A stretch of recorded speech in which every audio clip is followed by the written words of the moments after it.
Jonás huye de la presencia de Dios y va. Posiblemente Jonás estaba silbando y decía: me salvé, me rayé, vaya que acaché a esta nave, me voy en este barco. Pagó su pasaje, se subió, pero no sabe lo que a Jonás le estaba esperando. Mire cómo es eso. Dios dejó que Jonás huyera. Dios le dijo que predicara, que pregonara, que llevara la palabra de Dios. Pero ¿qué hizo? Huyó delante de Dios. Huyó Jonás. ¿Y cuánta gente no huyen de la presencia de Dios? Dios les da un ministerio, si ellos no quieren ministerio, quieren otra cosa. Dios les dice algo, ellos hacen todo lo contrario. Y mucha gente empieza a encaminar en contra de la voluntad de Dios. Voy avanzando. Uno de los errores que cometen varios es pensar lo que Dios no dijo. Cuando Dios te puso un ministerio, Dios te pone a predicar, a llevar la palabra de Dios. ¿Y qué pasa cuando empiezas a caminar en contra de la voluntad de Dios? Dios dijo una cosa al hombre y el hombre hace otra cosa, pensando que está haciendo lo mejor, cuestionando a Dios con sus ideas. Mira, hay tanta gente que Dios les habla en profecía, Dios les dice una cosa, Dios les da una visión y ellos contradicen las cosas de Dios. Tenga cuidado, mi hermano, tenga cuidado. Tengan cuidado, voy conforme a la palabra de Dios. Tengamos cuidado, siervos, pastores, evangelistas, diáconos, ancianos. Tenemos la autoridad en las manos, pero tengamos cuidado cómo la utilizamos. ¿Será que estamos en la voluntad de Dios o vamos fuera de la voluntad de Dios? Si Dios castigó a Jonás siendo profeta, ¿cómo no lo hará con nosotros? Eso no nos vamos a escapar. Mucha gente se olvida de que tienen una autoridad superior que está allá arriba. Y el que está arriba, con él no hay cuello. Eso no es un Dios, no es como una autoridad que lo podemos sobornar con el respeto de nuestras autoridades. No todos son así, pero hay algunos que se dejan sobornarse, pero con Dios no. Y recordemos algo, que Dios ve el corazón. Podemos hablar una cosa, podemos decir algo, pero cuando Dios ve que estamos fuera de su voluntad, Dios nos toma. Jonás no quería nada. Y dice la Biblia que viene un viento contrario, un viento fuerte, empieza a sacudir la nave y todos empiezan a temblarse. Y dicen que muchos habían brujos, habían hechiceros ahí donde se metió Jonás. Y dice la Biblia, pero Jehová hizo levantar un gran viento en el mar, y hubo en el mar una gran tempestad, tan grande que se pensó, dice, que se partiría la nave. O sea que era fuerte. Y los marineros tuvieron miedo, y cada uno clamaba a su Dios, con D minúsculas, y echaron al mar a los enseres que había en la nave para destacar, dice. Pero Jonás había bajado al interior de la nave y se había echado a dormir. Mire, ¿qué hacen los siervos? No quieren hacer la voluntad de Dios, sino quieren dormirse.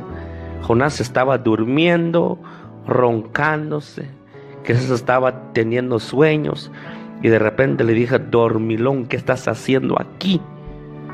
¿Acaso no ves que se ha levantado una tormenta delante de nosotros? Y Jonás dice: bueno. Y Jonás dijo: yo tengo la culpa. Dios me delegó a una tarea y no lo hice. Mire, qué buenos son los siervos. Qué buenos somos los siervos cuando aceptamos la realidad. Pero hay siervos que ocultan sus pecados, como que Dios no viera. Qué tontos, va. Ocultamos, fingimos. Buscamos culpables de nuestros errores. Como que Dios no tuviera ojos, como que Dios no viera los corazones, como que Dios no escudriñara la mente, como que Dios no viera nada. Qué tontos, qué ideas entran en esas mentes. Pero Jonás dijo: yo tengo la culpa, yo huí delante de Dios, delante de su presencia. Me delegaron y no quise, ahora échame en el mar. Y dice que esa gente tenía miedo al Dios de Israel.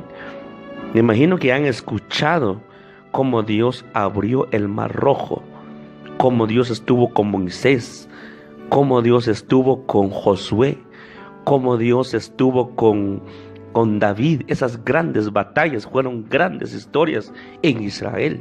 Sabían. Y dijeron: échenme. Y dijeron: bueno. Y hasta ellos le pidieron perdón a Dios: Señor, perdónanos, nosotros no tenemos que ver nada con esa persona. Y lo echaron, y Dios mandó un pez y tragó a Jonás. No una ballena, un pez. La Biblia dice pez, no dice ballena. Mucha gente ya dice una ballena, y otros dicen que es un tiburón. Entonces no tenemos que contradecir la Biblia.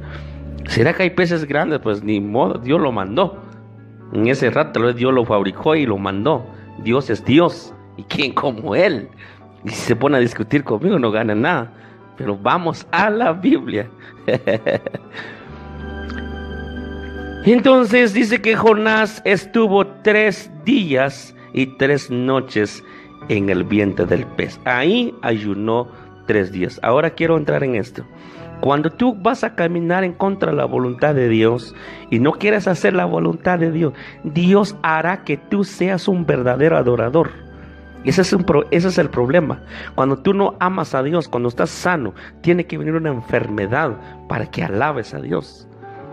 Dice la Biblia en el 17: pero Jehová tenía preparado un gran pez.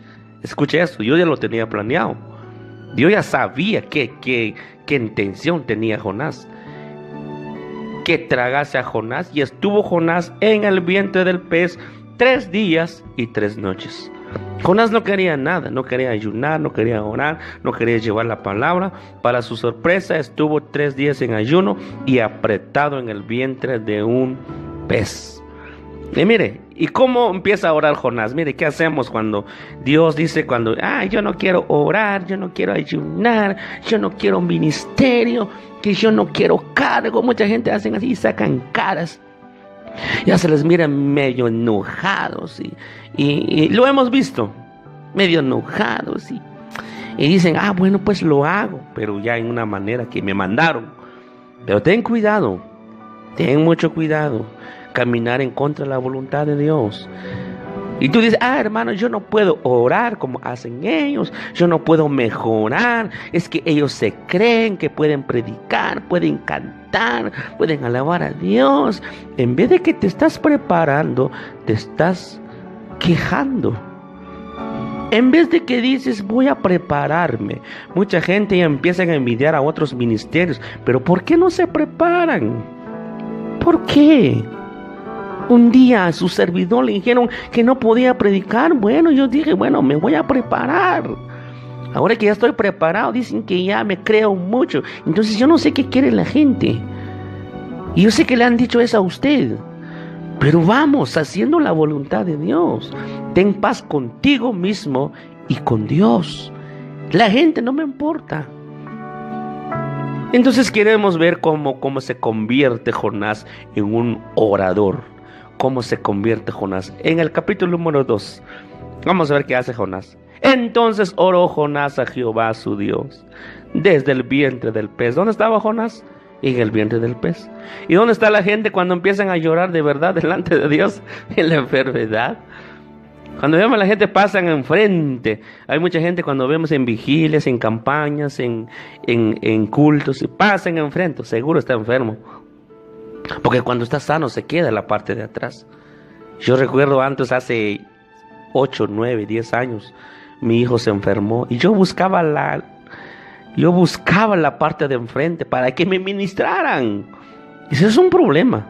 Pero cuando ya estamos sanos queremos quedarnos en la parte de atrás. Y escuche esto. Entonces oró Jonás a Jehová su Dios, diciendo desde el vientre del pez: invoqué en mi angustia a Jehová, y él me oyó. Desde el seno del Seol clamé, y mi voz oíste. Mire cómo se convierte Jonás aquí. Se convierte en un salmista. Y eso es lo que sucede con varios. Cuando viene la lucha nos convertimos en salmistas. Jehová, mi Dios, eres mi salvador, mi sanador, te amo, te quiero. Y Dios dice: así te quiero ver, así te quería ver. Pero ¿por qué tenía que llegar la enfermedad a tu vida? Hay mucha gente que no se levantan a orar porque cuando ya está la enfermedad.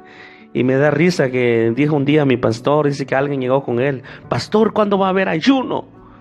Y el pastor le dice: wow, ¿y eso qué se le vino? Nunca se le ha visto ya en la iglesia. No sé, hermano. Hermano, saca ayuno porque mi esposa está embarazada y no quiero que algo le pase. Puro Jonás. Y espere que suceda algo más grave. Invoqué en mi angustia a Jehová, y él me oyó. Desde el seno del Seol clamé, en mi voz y oíste. Me echaste a los profundos, en medio de los mares, y me rodeó la corriente. Y Jonás empieza a ser salmista. Caminar en contra de la voluntad de Dios. ¿Quieres caminar en contra de la voluntad de Dios? ¿Quién otros que caminaron en contra de la voluntad? El pueblo de Israel empezó a caminar en contra de la voluntad de Dios. ¿Qué pasó? ¿Qué pasó con ellos? Murieron en el desierto. Se les prohibió entrar en la tierra prometida por caminar en contra de la voluntad de Dios. Dios le habla a Moisés y le dice: ese pueblo, ya estoy harto de verlos, ya no los soporto. Por medio de Moisés, que llegaron a 40 años. Si no fuera por Moisés, hubieran muerto, porque Moisés intercedía por ellos. Señor, ¿por qué los sacaste de Egipto y los matas aquí? Vas a manchar tu nombre. Mire cómo era Moisés, intercedía. Y un día dijeron que Dios no te eligió, Moisés, que Dios no te habló a ti. Tenga cuidado en cuestionar ministerios que vienen del corazón de Dios. Que Dios no te eligió, Moisés, que tú no eres apto para el ministerio, que no eres tú el único que habla a Dios. Y se levanta otro, dice, y preguntémosle a Dios, que Dios diga quién es el que va a ser el líder. Mucha gente pelea en el liderazgo, mucha gente pelea en el ser pastor, evangelista, no sé qué tiene esa gente. Si yo estoy en el programa radial, a pura enfermedades, hermanos. Si estoy en el ministerio, a pura enfermedades, porque yo no quería nada. Es más, a mí me costaba hablar. Yo le decía a Dios: búscate otro, Señor, a mí me cuesta hablar. Y Dios decía: no, yo dije que eres tú. Querían caminar en contra de la voluntad de Dios. Y mire, y eso es lo que le decían. Y vino un terremoto grande y tragó a aquellos que se rebelaron contra Dios. Tenga cuidado, no camines en contra de la voluntad de Dios. ¿Quién es el otro? Saúl. Era el rey ungido por Dios, conforme el corazón de Dios inició. Tengamos cuidado, siervos, no venga una tragedia sobre nuestras vidas y después decimos: ¿dónde está Dios? Sí, yo soy tu siervo, pero siervo malo. ¿Qué hizo Saúl? Cuestionó a Dios con sus planes y decisiones. Su vida termina en una tragedia. Cuando escuchó que David era ungido como rey, Saúl manda matar a quien a David. Pensaba él que David se había nombrado solo. Cuando alguien es nombrado a un ministerio, cueste lo que cueste, que lo cuestionen, que aunque quieran arrancarlo, no podrán. Eso es lo que sucedió con Saúl. Saúl empezó a caminar en contra de la voluntad de Dios y su vida terminó siendo una tragedia. ¿Qué otro? El rey de Judá, de Jerusalén, advertido por el profeta Jeremías. Aquí termino. Jeremías 6:16. Así dijo Jehová: paraos en los caminos, mirad y preguntad por las sendas antiguas, cuál sea el buen camino, y andad por ellas, y hallaréis descanso para vuestras almas. Dijeron: ¿Qué dijeron ellos? No andaremos. O sea que tú estás loco, Jeremías. Yo estoy bien. Y Dios habla. Por tanto, así ha dicho Jehová de los ejércitos, Dios de Israel: he aquí yo vuelvo mi rostro contra vosotros para mal y para destruir a toda Judá. Y ese rey salió arrastrado de ahí. No caminemos en contra de la voluntad de Dios. Medita un momento en tu vida. No vaya que el 2018 sea para tu ruina. No vaya el 2018 sea para tu destrucción. Pidámosle a Dios que nos ayude. Poderoso, buen Dios que estás en la gloria, te damos gracias por tu palabra. No queremos encaminar en contra de tu voluntad, Señor, porque qué tragedia, qué consecuencias hay, Señor. Si no perdonaste a los antepasados, estamos seguros que no nos vas a perdonar a nosotros. Ten misericordia de los pastores, de nuestros líderes, quien nos cuida, quien vela por nosotros. También por los evangelistas, por los predicadores, cantantes, solistas, oradores, por tu pueblo, Señor. Ten misericordia, Jesús. En el nombre de Jesús, gracias por tu palabra. Amén y amén, Señor. Si esta palabra le ha sido de bendición, llámenos al teléfono 4850.